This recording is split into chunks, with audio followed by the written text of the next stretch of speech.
ক সরকার যখন ক্ষমতা ছিল তখন খ সরকারের বা খ ছাত্র দলের কোনো লোক আমরা দেখি নাই। সবাই এখানেই ছিল, সবাই এই জায়গার মধ্যেই ছিল, কিন্তু কাউরে আমরা দেখি নাই, কাউরে দেখা যেত না। যেই সরকারটা পরিবর্তন হইলো তখন আবার আগের সরকারে কাউরে আমরা দেখতাম না। সব একদিনে বদলায় যেত। কিন্তু আপনাকেও সাহস আমাকে দেখা আছে ভাই, আপনাকেও সাহস আমাকে দেখা আছে। এই যে ফেভারেবল গভর্নমেন্ট আছে, নিজেদের গভর্নমেন্ট আছে, এই জন্য দল করে গিয়ে থানার ভিতরে গিয়ে মাইরা আসতে পারেন না, এটা বিরাট হ্যাডাপ। আবার কেউ কেউ ফেসবুকে থেকে খুব খুশি হন যে হ্যাঁ খুব ভালো হয়েছে, ওরা তো আগে এরকম করতো, ওরা আগে এরকম করলে আপনারা করবেন? ওরা ওদের সময় করছে সেই জন্য আপনারা করবেন? আপনারা এসে ওদেরকে একই কাদায় মারবেন?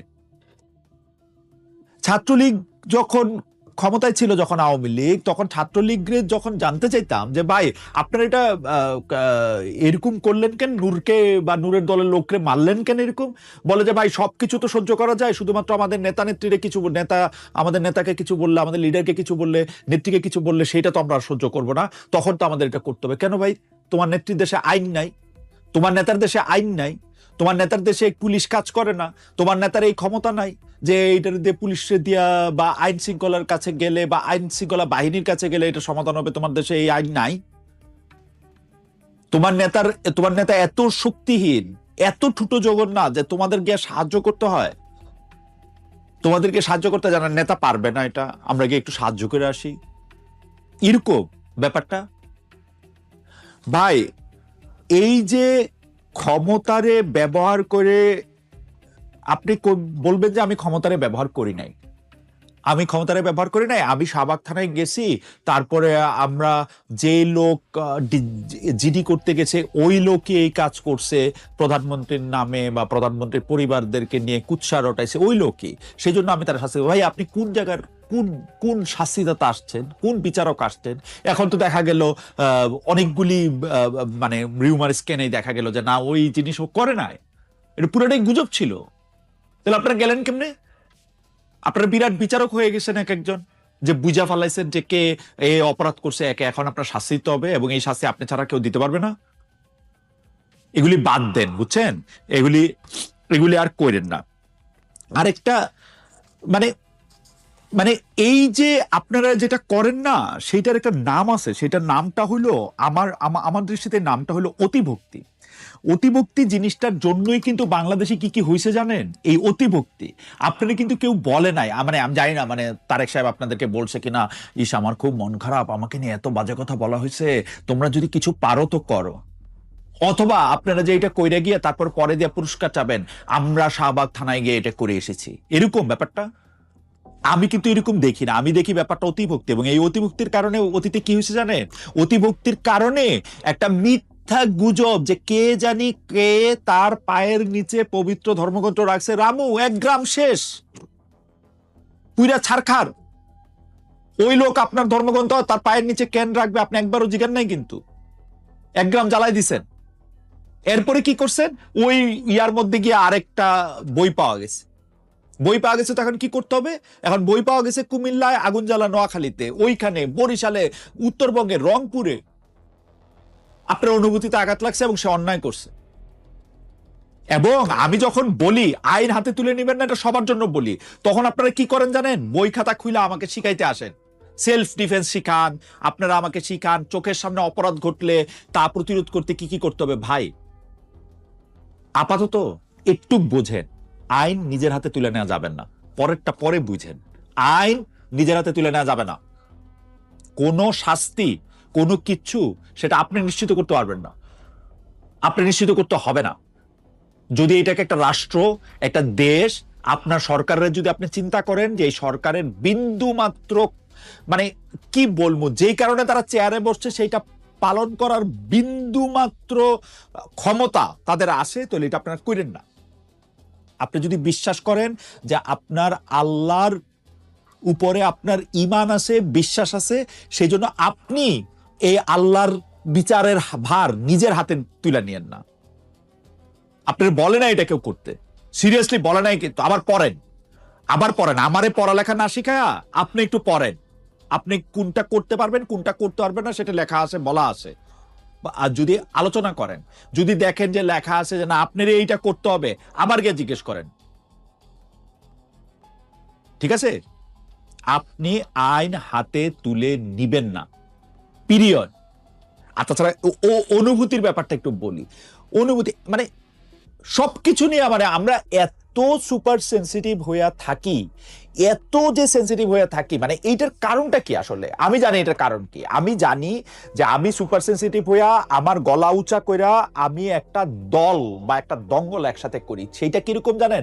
আমার পজিটিভ জিনিস দেখায় না।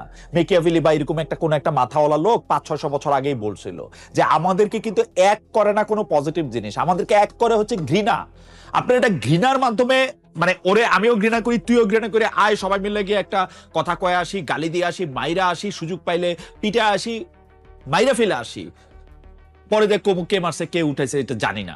সবাই মিলে জাগ্রত জনতা, বিদ্রোহী জনতা, উমুক ধর্মপ্রাণ জনতা, তৌহিদি জনতা, এগুলি আমরা গিয়ে বইলা দেবো পরে। ভাই এই যে এখন আবার একটা শুরু হয়েছে, এখন আবার একটা কি শুরু হয়েছে জানেন? এখন একটা শুরু হয়েছে হচ্ছে একটা শব্দরে ঘিরা, একটা শব্দরে ঘিরা এক ধরনের সার্কাস শুরু হয়েছে। আসেন আমার বোর্ডটাতে আসেন, দেখাই আমি আপনারে। মানে মানে শব্দটা কি নিশ্চয়ই এতক্ষণে বুঝছেন, তাও একটু বলে দিই। শব্দটা হলো গুপ্ত। তারেক রহমান বর্তমান প্রধানমন্ত্রী, উনি একটা নির্বাচনী প্রচারণায় গিয়ে বলছেন যারা আপনাদের বিভ্রান্ত করার চেষ্টা করবে দেখা মাত্র তাদের বলবেন গুপ্ত তোমরা। এই কথা বলার পরে গুপ্ত নিয়ে এক ধরনের আলাপ আলোচনা শুরু হয়েছিল টুকটাক গুপ্ত, এবং খুব সুন্দর বলা হয়েছে গুপ্ত। এর একদিন পরে জামায়াতের আমির জনাব শফিকুর রহমান তিনি কথাটা পিক করলেন এবং বললেন আমরা পড়ি, শফিকুর রহমান সাহেবকে পড়ি, আমরা গুপ্ত নাকি সুপ্ত? লজ্জা, নিজেরা যারা গুপ্ত সুপ্ত হয়ে থেকেছেন সেই লোক যদি আমাকে গুপ্ত বলেন, আপনাকে গুপ্ত বলে, আপনার কেমন লাগবে বলেন? আমরা গুপ্ত নাকি সুপ্ত? জামাতের আমির বলতেছেন আমরা গুপ্ত নাকি সুপ্ত? লজ্জা, নিজেরা যারা গুপ্ত সুপ্ত হয়ে থেকেছেন সেই লোক যদি আমাকে গুপ্ত বলেন, আপনাকে গুপ্ত বলে, আপনার কেমন লাগবে বলেন? মানে এই প্রশ্নের উত্তর যদি আমার দিতে হয় যে গুপ্ত বললে আমার কেমন লাগবে, মানে যত খারাপ লাগবে বলে আপনি মনে করছেন বা আপনারা মনে করছেন তত খারাপ আসলে লাগবে না। আমাদের প্রত্যেকের জীবনে কিছু প্রকাশ্য জিনিস আছে, কিছু প্রকাশ্য বিষয় আছে, কিছু গুপ্ত বিষয় আছে। প্রকাশ এবং গুপ্তের এই যে কোনো সময় কোনোটা প্রকাশ, কোনো সময় কোনোটা গুপ্ত, কোনো সময় প্রকাশ এবং গুপ্ত দুইটাই একসঙ্গে আসে, এইটাই মানুষের জীবন। মানুষের জীবনের মধ্যে আমাদের সবকিছু প্রকাশিত না, কিন্তু আমাদের কিছু কিছু জিনিস গুপ্ত, কিছু কিছু জিনিস প্রকাশিত। দার্শনিক আলাপ শুনে আপনাদের লাভ নাই। আপনাদের যেটা হয় সেটা হলো কোনো না কোনো ভাবে আপনারা ব্যাপারটা একটা অনুভূতির মধ্যে আনেন। অনুভূতির মধ্যে আনতে আনতে এটা এত জনপ্রিয় হয়। এটা এই যে আমি আগে একটু বলছিলাম না যে কোন এক মহাজন বলছিল যে ঘৃণা আমাদের এক করে রাখে। এই যে গুপ্ত বললে আমার গায়ে ফোসকা পড়ে, আপনার গায়ে ফোসকা পড়ে, ওর গায়ে ফোসকা পড়ে, তার গায়ে ফোসকা পড়ে, এইটা দিয়ে আপনারা আসলে একটা দল হইলেন। আবার এই যে ফোসকা ফালানো যায় এইটা দেখা আপনাদের আবার খুব মজা লাগতে শুরু করলো। আপনারা দেয়ালে দেয়ালে লিখতে শুরু করলেন গুপ্ত অমুক, গুপ্ত নিয়ে বিভিন্ন রকম স্লোগান, এই সেই। এইটা করতে গিয়ে আপনারা চট্টগ্রামে একটা কলেজে মারামারি, কাটাকাটি, রক্তারক্তি পর্যন্ত করলেন। সিরিয়াসলি ভাই, আপনারই কেউ গুপ্ত বললো, আপনি মারামারি কাটাকাটি করলেন, তারপর আপনি যখন চ্যালেঞ্জ করতে গেলেন তখন আপনারা আবার এটা নিয়ে হাসাহাসি করতে থাকলেন। সিরিয়াসলি? তো মানে আমি যদি মনে করি আজকে দেখেন তারেক সাহেব এবং শফিক সাহেব দুজনেই বলতেছেন যারা তাদেরকে গুপ্ত বলে তারা যদি আমাকে এসে গুপ্ত বলে তাহলে কি আমার এটা লজ্জা লাগবে না? উনি আবার লজ্জা পাচ্ছেন। উনি বলতেছেন, তারেক সাহেব বলতেছেন যে যারা আপনাদের বিভ্রান্ত করার চেষ্টা করবে দেখা মাত্র তাদেরকে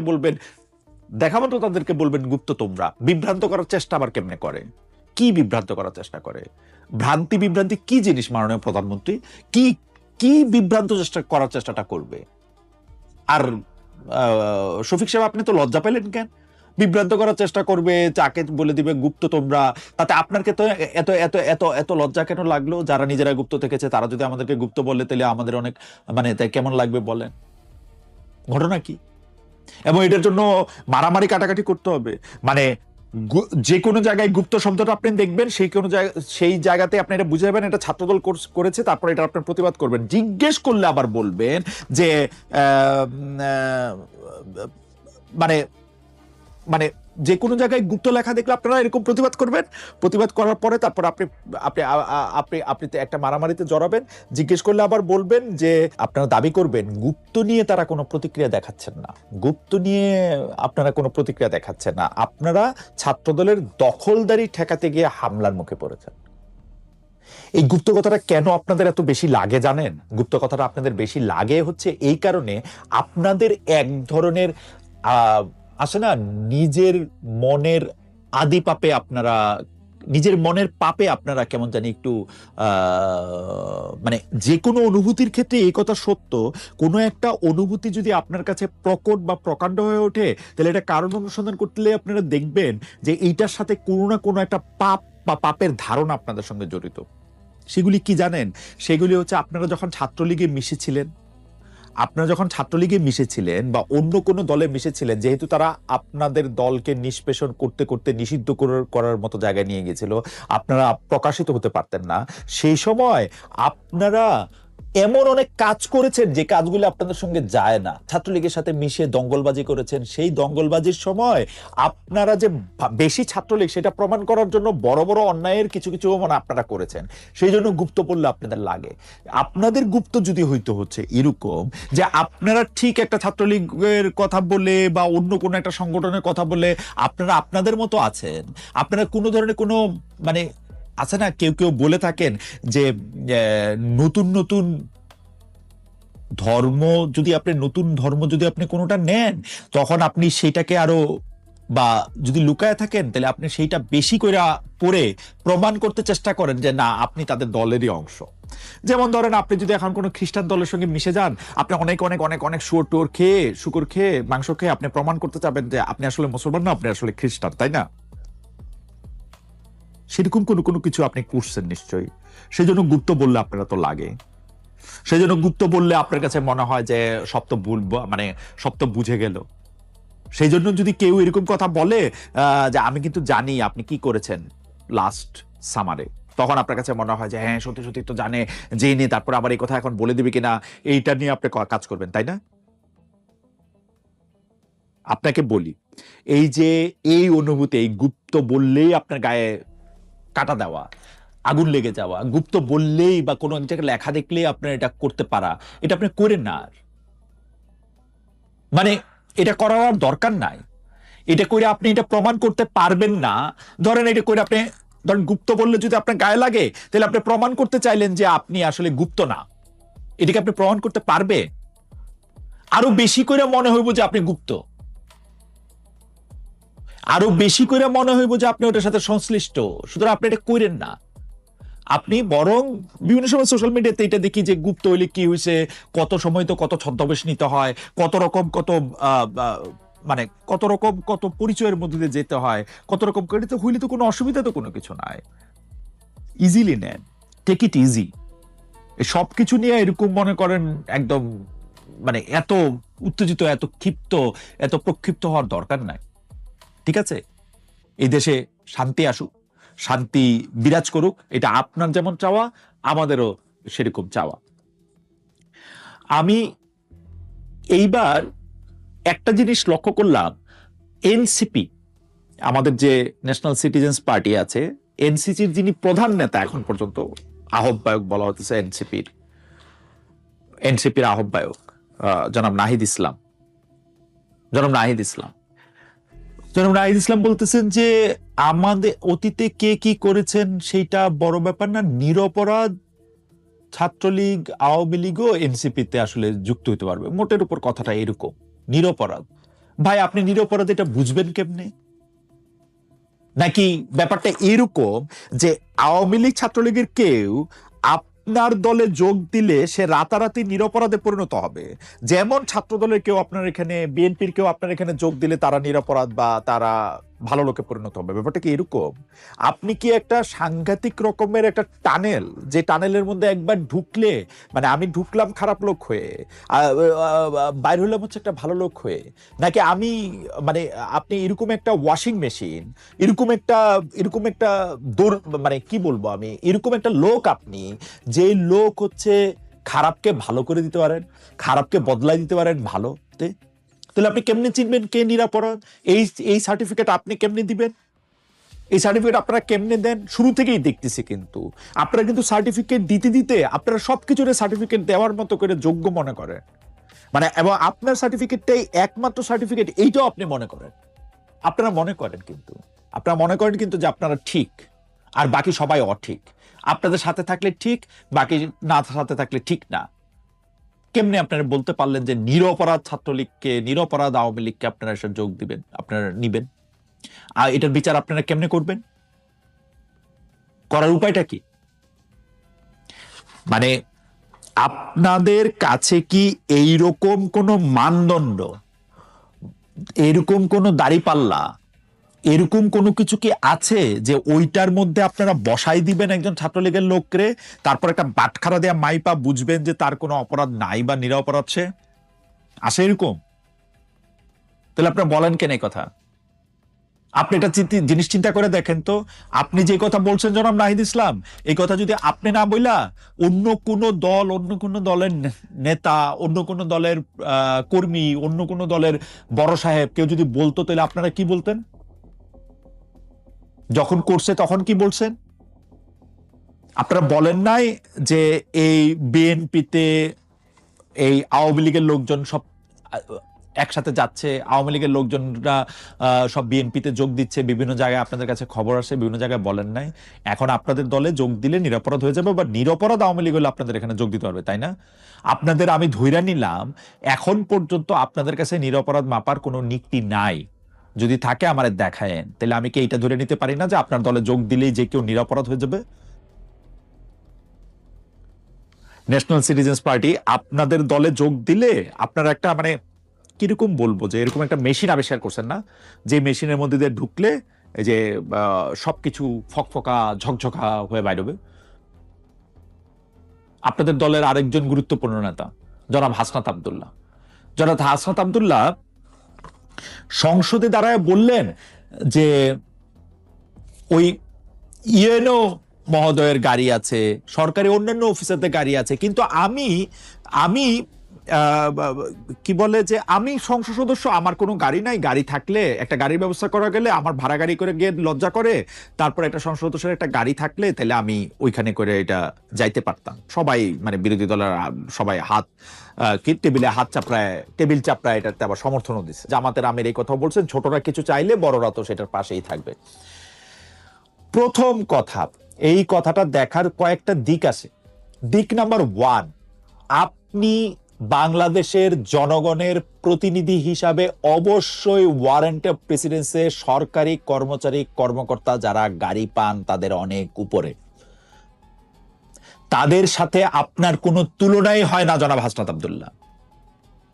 আপনি, তারা গাড়ি পাবে বলে আপনি গাড়ি পাবেন কিনা সেই তুলনা হয় না। আপনি জনপ্রতিনিধি, জনপ্রতিনিধিত্ব আদেশের মধ্যেই আছে আপনি কি পাবেন কি পাবেন না। আপনাকে 70,000 টাকা যাতায়াত ভাড়া দেওয়া হয়, আপনি নিজের মুখে, আপনারা সবাই মিলে বলেছেন, আপনার পরের দিন আবার আপনাকে ব্যাখ্যাও দিতে হয়েছে, বিভিন্ন পত্রপত্রিকায় ভুল দিয়েছে যে আপনি নাকি ট্যাক্স ফ্রি গাড়ি তখনও চান না, এখনো চান না। ট্যাক্স ফ্রি চান না, সরকার থেকে একটা গাড়িই চান কেন? সরকার থেকে গাড়ি চান কেন? কারণ হচ্ছে যে আপনার নিচে যারা আছে, মানে ওয়ারেন্ট অফ প্রেসিডেন্সে যারা নিচে, যারা অনেক নিচে আপনার অবস্থান করে, তাদের গাড়ি আছে, আপনার গাড়ি নাই। ভাই, আপনার গাড়ি থাকার কথা না। আপনি এলাকায় গাড়ি দিয়ে চলাফেরা করার জন্য সরকার আপনার দায়িত্ব দিবে, ব্যাপারটা এরকম না। আপনি কি জানেন এমপি তো আপনার পেশা না? আপনি কি এই কথা জানেন যে এমপি তো আপনার চাকরি না? জনপ্রতিনিধি হিসেবে, জনগণের একজন হিসেবে গিয়ে আপনি সেখানে যায় আমাদের কথা বলেন, সেই জন্য আপনি কি এই কথা জানেন যে এমপি যে আপনার চাকরি না, এমপি যে আপনার পেশা না, এটার মধ্যে যে পারিশ্রমিকের কোনো ব্যাপার নাই, সেটা কি আপনি জানেন? আপনাকে যাতায়াত ভাতা দেওয়া হয় যাতে আপনি যাতায়াত চলাফেরা করতে পারেন। আপনাকে যখন ঢাকা আসেন সংসদে, আপনার ঢাকায় আপনার বাড়ি না হলে, ঢাকার বাইরে সংসদ হলে আপনাকে কিছু ভাতাও দেওয়া হয়। কি দেওয়া হয় না দেওয়া হয় আপনি জানেন, কম বেশি কি না বেশি আপনারা বাড়ায় নেন, বিলায় বাড়ায় নেন। তাই বলে টিএনওর গাড়ি আছে সেজন্য আপনার গাড়ি নাই, এই কথা আপনি বলতে পারেন না। আর আপনাকে মনে পড়ে জনাব হাসনাত আব্দুল্লাহ, আপনি যে আমার অনুষ্ঠানে এসে বলছিলেন, আমি যে আপনাকে বলছিলাম যে আপনি গাড়ি কোত্থেকে চড়েন এখন, এত মানে আপনার মানে গাড়ি কোত্থেকে চড়েন এই কথাও বলি না, এত বেয়াদব আমি না। আপনাকে যথেষ্ট আদব কায়দা তমিজের সাথে জনাব হাসনাত আব্দুল্লাহ আমি আপনার কাছে জানতে চেয়েছিলাম, আপনাকে দেখা যায় এক এক দিন এক একটা গাড়ি আপনি চড়ছেন, সেইটার মানে সেটা কাদের গাড়ি, সেটা কার গাড়ি? আপনি তখন আমাকে বলেছিলেন আমি কোট করছি জনাব হাসনাত আব্দুল্লাহ, যে আমার মতো নাকি শত হাজার খালেদ মুহিউদ্দিন আছে আপনাকে গাড়ি দেওয়ার জন্য। তারা কোথায় এখন জনাব হাসনাত আব্দুল্লাহ? তাদের থেকে গাড়ি নেওয়াটাকে আপনি বন্ধ করেছেন? কনসাসেশন তারা বন্ধ করেছে, কি হয়েছে? দ্বিতীয় প্রসঙ্গে আসি, আপনার গাড়ি লাগবে কেন এলাকায় যেতে? আরেকটা অকাজ হয়েছে, আপনার অকাজটা একটু পরে আসে। আরেকটা অকাজ হয়েছে হচ্ছে এই যে উপজেলায় আপনাদেরকে একটা বসতে জায়গা দেওয়া, যেটাতে আবার আবার আবার আপনি খুব হাততালি পাইছেন, খুবই অন্যায় হয়েছে। এমনিতেই বাংলাদেশের স্থানীয় সরকার শক্তিশালী না, এরপরে এই উপজেলা ভবনে গিয়া উপজেলা প্রশাসনের মধ্যে গিয়ে আপনারা ঘাড়ের উপরে গিয়ে বসে থাকবেন। উপজেলা প্রশাসন কাজ করবে কেমনে? উপজেলার একটা মানে স্থানীয় সরকার একটা কেমনে দাঁড়াবে? সবকিছুর মধ্যে থেকে আপনাদের একটা হাত দিতে হবে। মানে উপজেলা চেয়ারম্যানের দায়িত্বটা কি তাহলে? ইউনিয়ন পরিষদের চেয়ারম্যানের দায়িত্ব কি? আপনারা গিয়ে ওখানে গিয়ে বসে থাকলে? সংসদ সদস্য হয়েছেন, আপনারা আইন কানুন বানাবেন, কোন আইনটা আপনার জন্য ভালো কোন আইনটা খারাপ সেটা আপনি বলবেন। আপনার এলাকার জনগোষ্ঠীরা কি আপনার মাধ্যমে বলতে চায় সেগুলো আইসা বলবেন। সেগুলো আইসা বলতে হলে আপনার গাড়ি গাড়ি গাড়ি করে বিভিন্ন জায়গায় গিয়ে ঘুরতে হবে, এবং এর জন্য সরকারের আপনার গাড়ি দিতে হবে, এর জন্য এটা আবার আপনার আবদার করতে হবে, এবং জামায়াতের আমির এটা আপনার সমর্থন জানায়া সকল বিরোধী দলীয় নেতা এটার মধ্যে থেকে হাততালি দিতে হবে। অফিসটা পাওয়াই তো অন্যায় হয়েছে, অফিসটা পাওয়াই তো ন্যায় হয় নাই উপজেলা অফিসের মধ্যে। আমি মনে করি এমপি সাহেবদের উপজেলায় অফিস থাকা উচিত না। উপজেলা ভবনে আপনি নিজের বাড়িতে থাকবেন আসাদ আব্দুল্লাহ, আপনি আপনার এলাকার মধ্যে ঘুইরা এলাকার মানুষ তার পলিসিগত কি পরিবর্তন চায়, কি পলিসির পরিবর্তন হইলে আপনার এলাকার মানুষের জন্য, যারা আপনার ভোটার তার জন্য সুবিধা হবে, সেগুলি নিয়ে আপনি কথা বলবেন। আর একটু দেখে নিবেন স্থানীয় সরকারের অধীনে কোনগুলি আছে সেগুলি আপনি বলবেন। সংসদে আইসা হয় বলবেন আমার মানে আমাকে কথা বলতে দেয় না, আমাকে জানতে দেয় না, আর কথা বলতে গেলে আপনি বলবেন যে আমাদের গাড়ি হইলে ভালো হইতো। So sad. আমি আমি আমি আমি আমি আমি আমি বলি জনাব হাসনাত আব্দুল্লাহ, আপনার সামনে অনেক সময় আছে, অনেক রাজনীতি করার সময় আছে, আপনি অনেক বুঝদারও মানুষ, অনেক বুদ্ধিমান, কিন্তু এই কাজটা আপনি ঠিক করেন নাই। এবং আপনি যখন এই কাজটা ঠিক করেন নাই তখন, এবং আজকে যখন বাংলাদেশে বিভিন্ন ধরনের না পাওয়ার কথা হয়, যে আমি এইটা পাইলাম না, আমি ওইটা পাইলাম না, এইটা পাইলে ভালো হইতো, তখন আপনার এই যোগ করাটা, এই যে আপনি কি পাইলেন আর কি পাইলেন না, যোগ করাটা ভালো হয় না। এটা একটা স্যাড স্যাড স্যাড ঘটনা হয়েছে। মবের কথা দিয়ে শুরু করছিলাম, আজকে মবের কথা দিয়ে শেষ করি। মব না প্রেসার গ্রুপ, কেন কিভাবে এই দেশটা চলবে, কেমনে আমি আমার অধিকার আদায় করব, সেইটা নিয়ে কিন্তু নানা ধরনের কথা চলতেছে। যে হ্যাঁ, আমার এটা প্রতিবাদ না করলে কি 2024 সালে শেখ হাসিনাকে দেশ থেকে ভাগানো যাইতো, তাড়ানো যাইতো? ওই সময় যদি গণ আন্দোলন